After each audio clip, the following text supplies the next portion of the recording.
सनातन धर्म में भगवान विष्णु के 10 प्रमुख अवतारों में से दूसरा अवतार कूर्म अवतार माना जाता है। यह अवतार तब हुआ जब देवताओं और असुरों के बीच अमृत प्राप्त करने के लिए समुद्र मंथन हुआ। प्राचीन समय में जब असुरों का अत्याचार बढ़ने लगा और वे स्वर्गलोक पर अधिकार जमाने लगे, तब देवताओं ने भगवान विष्णु की शरण ली। असुरों के निरंतर आक्रमणों के कारण देवगण अत्यंत पीड़ित थे और उनकी शक्ति भी क्षीण हो रही थी। देवताओं ने भगवान विष्णु से आग्रह किया कि वे इस संकट से उनका उद्धार करें।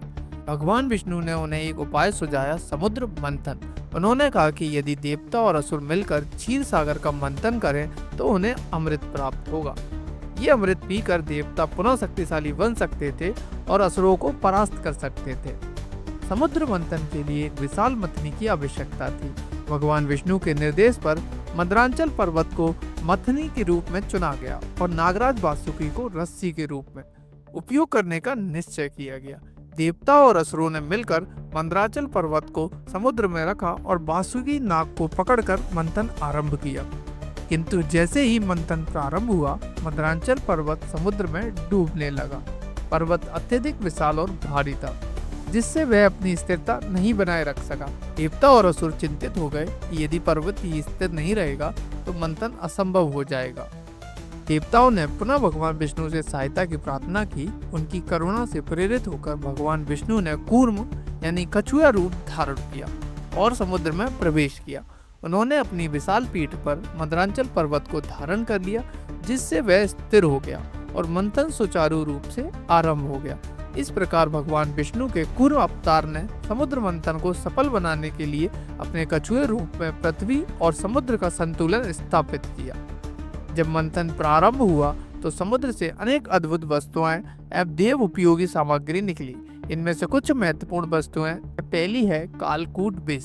समुद्र मंथन के प्रारंभ में ही भयंकर विष निकला, जिसे कोई भी धारण करने को तैयार नहीं था।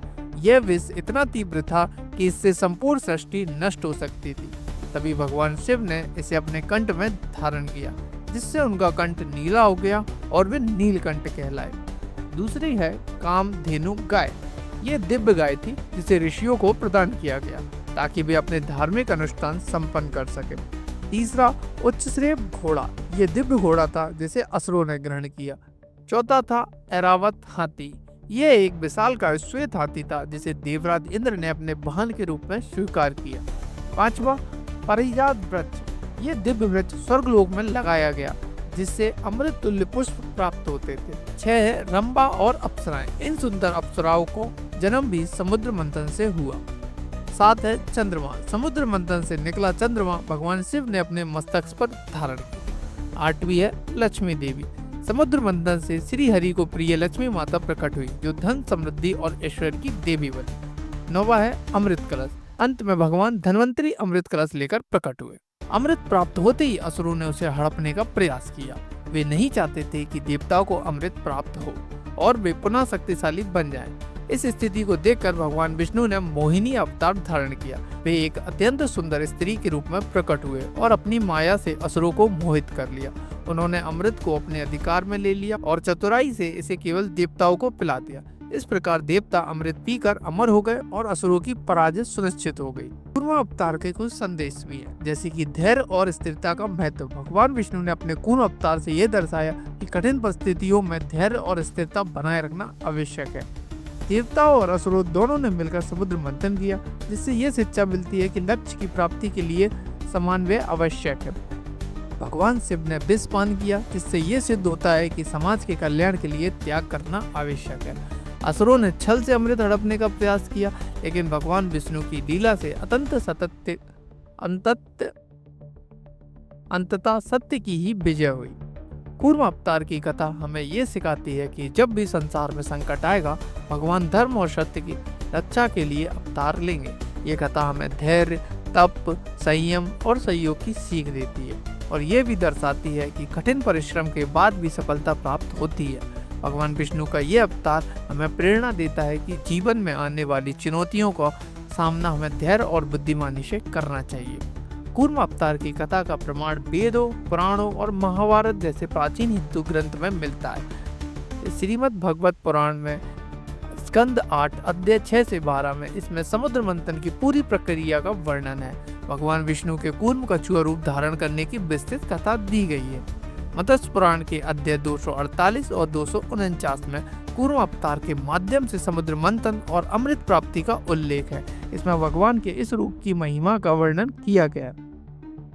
विष्णु पुराण अध्याय 1.9 और 1.12 इसमें कूर्म अवतार के महत्व और भगवान विष्णु के इस रूप में पृथ्वी को संभालने की भूमिका बताई गई है। महाभारत आदि पर्व अध्याय 18 और 19 में समुद्र मंथन की विस्तृत कथा और कूर्म अवतार का उल्लेख है। इसमें यह भी बताया गया है कि कैसे अमृत को सुरक्षित रखने के लिए भगवान विष्णु ने मोहिनी रूप धारण किया। रामायण बाल कांड अध्याय 45 से 46 समुद्र मंथन और उसमें भगवान विष्णु की भूमिका का उल्लेख है।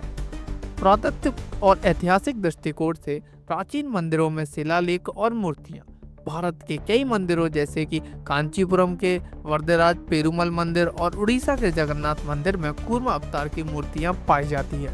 राजस्थान के कूर्म मंदिर में भगवान विष्णु के इस रूप की पूजा की जाती है और विभिन्न सांस्कृतिक ग्रंथ और अभिलेखों में इसे कथा के प्रमाण मिलते हैं। नेपाल और दक्षिण भारत के मंदिरों में इस कथा का उत्कीर्ण प्रमाण मौजूद है।